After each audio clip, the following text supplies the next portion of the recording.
Hello जय जगन्नाथ नमस्कार। आपण मानक आज गोटे नुआ विषय चर्चा करने पुणी थे आसी आपण सामना को जो थी कि आपण मैंने गोटे जिनस शुणिक हईराण हे किसी दिन हम गोटे अशोक स्तंभ को नहीं काश्मीर रो गोटे मस्जिद रे अशोक स्तंभ लगी लोगो को गोटे पत्थर रे तैयारी होता लोगो को पत्थर मारी मारी ताको भांगी देइछन्ति। एमानको मानसिक कथा तो चिंता करिया परे किंतु आज गोटे सेही अशोक स्तंभर अर्थ विषय आम भारतीय माने निहाती जानिबा दरकार, आम ओडिशावासी निहाती जानिबा दरकार।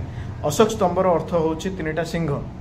काहेकि तीनटा सिंह होइतला इतिहास रे जतबेले चाणक्य एवं चंद्रगुप्त मौर्य शासन करुथिले आउ अशोक सम्राट सेतबेले राजा थिले। अशोक सम्राट को सेतबेले बहु राज्य रो शासन गादी मिलिथिला एवं अशोक सम्राट देश को चलैबा पई चाणक्य सहित मिसी देश भितर देश विरोधी लोक मानू देश विरोधी ताकत को जो बाहर आसुथिबा आक्रमणकारी को हटेबा पई नष्ट करिबा पई से मानक विचारधारा को निजर गोटे प्रतीक चिन्ह तैयारी करथिले अशोक स्तंभ जो थिरे सेटा प्रथम तक्षशिला सृष्टि होइतिला। तक्षशिला रे प्रथम सेटा को लगा जाइतिला। से तीनटा सिंहर अर्थ होउची जणे होचंती चंद्रगुप्त मौर्य, अशोक सम्राट आ चाणक्य। तीन जनक ना रे तीनटा सिंह तैयारी करा जाइतिला। भारत रो एमाने होचंती तीनटा सिंह।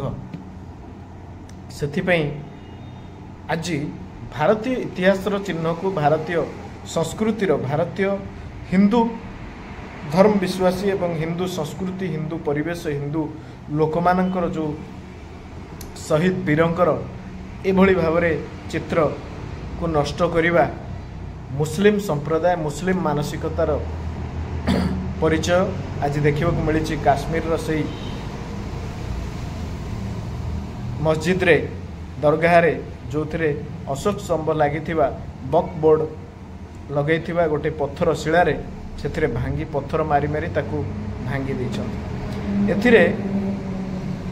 एथिरे आपण माने कौन भावुचंती सेटा मु कहि परिबिनी किंतु किछि जिनिस अछि आपण माने जदि ए विषय को नहीं संवेदन और सचेतन न हेबे ताले हुए तो आज आपण मानक इतिहास निभेबा पई आपण मानक संस्कृति को नष्ट करिबा पई जो भली भाबरे मुस्लिम समाज आमादा हो सारी जदि मुस्लिम समाज आज भी भाईचारार कथा कहूची आपण से मानक पचारंतु एठी भाईचारार प्रश्न भाईचारार उत्तर कुआडे पळौची।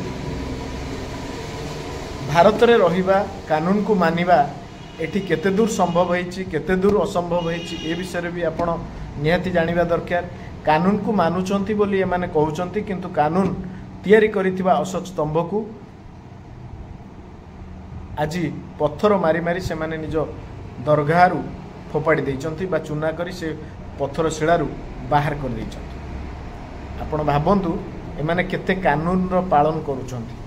कानून रो जदि पालन करूचंती मु आंकु कहिबी जदि पत्थर शिलारू भांगी देइछबा अशोक स्तंभ नोट रे मध्य अछि ए टंका रे अशोक स्तंभ मध्य रहिछि।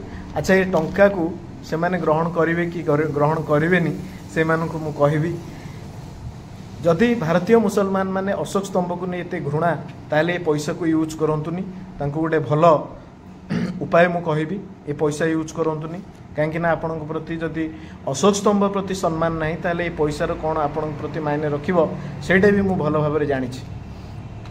बहुत जिंस अछि पासपोर्ट रे मध्य अछि प्रथम पासपोर्ट रे प्रथम ऊपर पृष्ठ रे अशोक स्तंभर चित्र रही ताकू मध्य फाड़ी फोपाड़ी दिंतु नहले इस्लामिक चिन्ह किसी जदि लगे पारुचंती लगांतु सेथिपई मध्य आमर आपत्ति नहीं। प्रत्येक मुस्लिम भारतीय मुस्लिम ओडिशा रहुथिया मुस्लिम ये वीडियो को देखंतु एवं जानतु आमे कहूथिबा कथा जदि सत नुहे आपण विचार करंतु ठीक कौन भूल कौन। और हिंदू मानू कहबा को रखिबी भारतीय संस्कृति भारतीय कानून भारतीय इतिहास जदि एबेठू लिभेबा लोक माने आरंभ कलेनी मुस्लिम संप्रदाय लोक माने आरंभ कलेनी ताले आपणक पिला आपणक परिवार आपणक भविष्यत सुरक्षित न। जय जगन्नाथ नमस्कार।